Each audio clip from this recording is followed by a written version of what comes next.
plusieurs heures de recherche sur plusieurs forums anglophones, le souci vient de cette pièce-là au niveau du différentiel.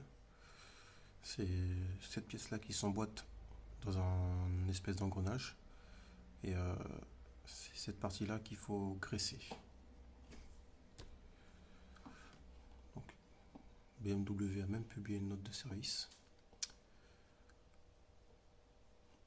comme quoi le consommateur se plaint d'un craquement à l'arrière du véhicule quand il engage la première vitesse, quand il relâche, marche arrière également, ou quand il accélère. Ouais, bref, en fait, c'est quand on accélère et quand on relâche l'accélérateur, le bruit apparaît. Quand on relâche l'embrayage aussi. Et donc, il faut lubrifier cette pièce-là. Moi, j'ai utilisé une graisse générique pour ma part. Ça a fonctionné après à voir dans le temps si ça dure ou pas. Sinon, là, vous avez ici la référence pour la graisse qui est préconisée par BMW.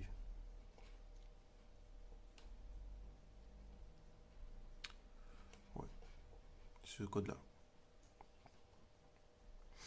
Donc, pour accéder à cette pièce, oui, alors, en général, c'est cette pièce-là, mais ça peut être aussi cet engrenage-là ici au milieu de l'arbre de transmission agressé. Mais en général, c'est ce que je vous ai montré avant. Donc, tout d'abord, il faut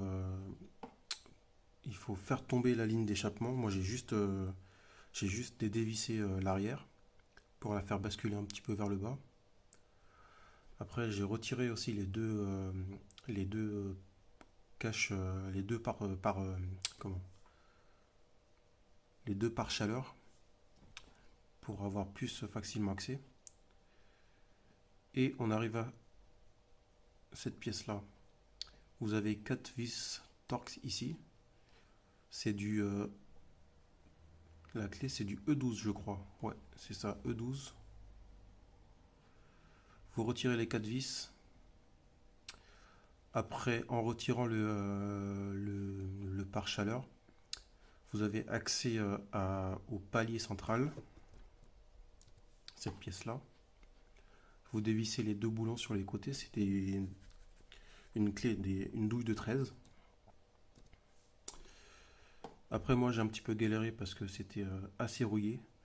Donc, j'ai pris un petit tournevis plat que j'ai meulé pour essayer de faire passer en dessous. Avec un petit marteau, j'ai tapé à ces endroits-là pour essayer de faire décoller.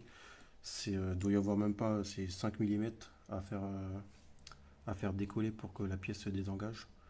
Normalement, il n'y a pas besoin de déposer tout l'arbre. Enfin, pour ma part, j'ai pas eu besoin. Mais j'ai mis 3 bonnes heures à pouvoir décoincer cette pièce. Quand vous arrivez à la retirer, hop, vous arrivez sur cette pièce-là. Vous retirez tout simplement la rondelle de protection avec une pince.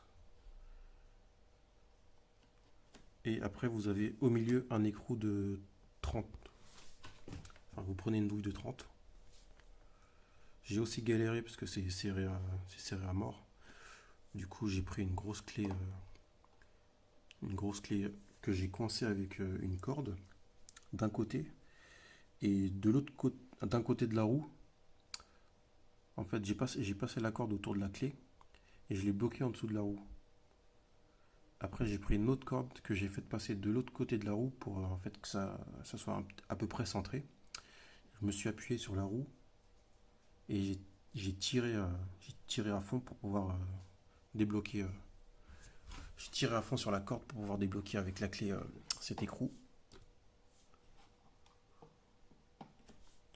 Ah oui, attention, faites un repère par exemple avec un marqueur pour pouvoir bien remettre l'écrou exactement comme il était.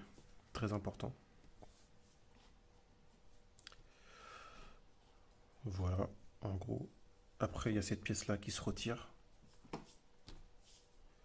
et vous arrivez sur cette pièce-là.